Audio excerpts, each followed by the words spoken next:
Hello students, tomorrow we discuss the topic matter and define matter, and today we briefly explain articles of the matter. Matter is made up of molecules. Matter क्या है? Molecules से मिलकर बना हुआ है. Molecules are the building blocks of the matter.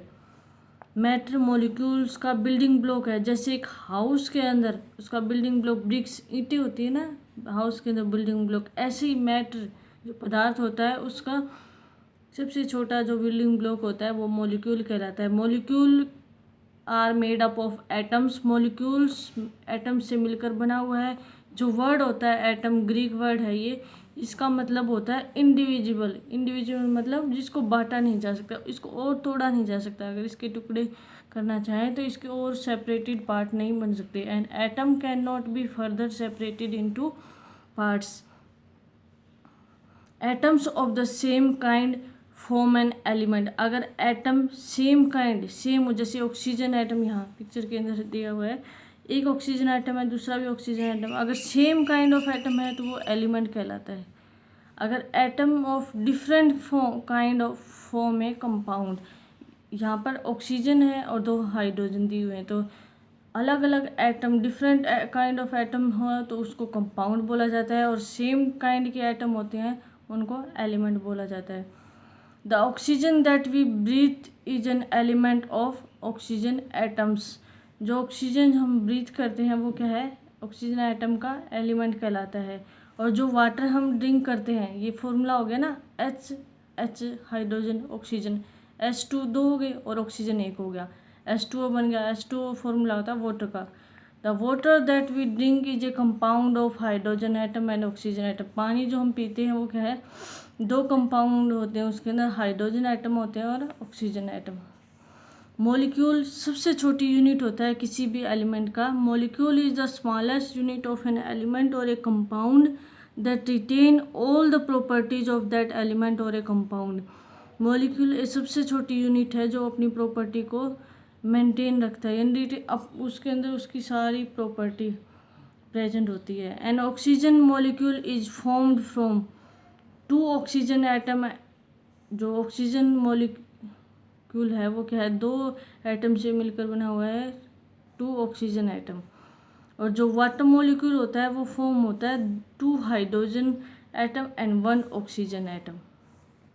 ये picture के अंदर शो किया मॉलिक्यूल ऑक्सीजन के, दो ऑक्सीजन से मिलकर बना, और कंपाउंड उसको बोलेंगे जिसके अंदर अलग अलग डिफरेंट एटम ऐड हो. Hydrogen plus oxygen, H2O water.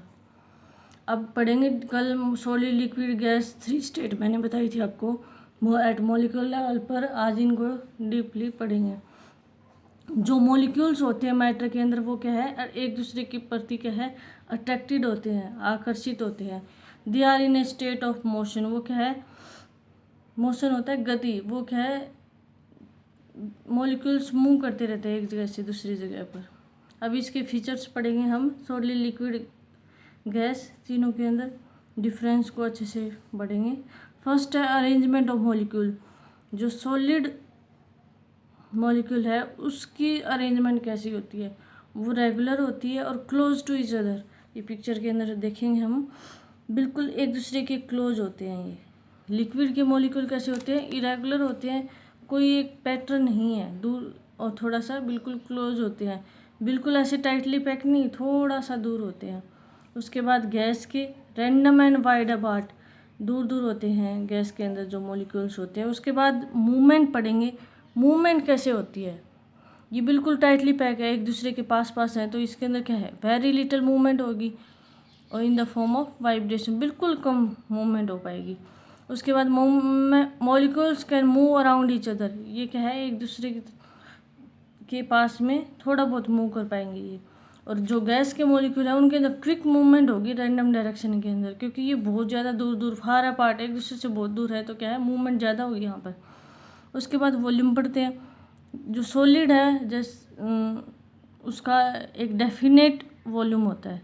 Definite का मतलब होता है एक निश्चित, एक मतलब स्पेशल, एक निश्चित, उसका डेफिनेट होता है. और लिक्विड का भी जो वॉल्यूम होता है वो डेफिनाइट होता है, जिस तरह वाटर हो गया. और सॉलिड में जैसे आइस का एग्जांपल हो गया। उसके बाद गैस का कोई डेफिनाइट वॉल्यूम नहीं होता है। उसके बाद पढ़ेंगे शेप कैसी होती है सॉलिड की। जिस तरह आइस का ये एग्जांपल ले सकते हैं, क्योंकि अगर जिस तरह लिक्विड से अगर हम फ्रीजिंग प्रोसेस करवाएंगे तो जो आइस बनेगी वो क्या है, एक शेप होगी उसकी डेफिनाइट। चेयर होगी, बुक होगी, तो इसकी एक शेप डेफिनाइट है। जैसे लिक्विड है, इसकी डेफिनाइट नहीं है। जिस तरह बाउल के अंदर वाटर लेंगे ना तो गोल शेप में होगा, वो राउंड शेप में होगा।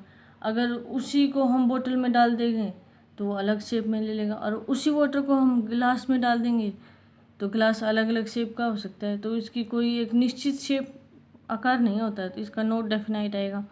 ऐसे ही गैस का भी कोई डेफिनाइट शेप नहीं होता। जिस तरह हम छोटे सिलेंडर में डालेंगे, बड़े में डालेंगे, तो जिस भी हम कंटेनर में डालेंगे ना वैसी शेप ले लेगा ये। उसके बाद एग्जांपल हैं सॉलिड के एग्जांपल, जैसे कि रॉक, पत्थर हो गया, बुक हो गई, पेंसिल होगी, आइस हो गया। लिक्विड का एग्जांपल जैसे कि वाटर हो गया, मिल्क हो गया, ऑयल हो गया। उसके बाद गैस का एग्जांपल जैसे वाटर वेपर हो गया, ऑक्सीजन हो गया, कार्बन डाइऑक्साइड हो गया, एलपीजी गैस हो गया, सीएनजी गैस हो गया।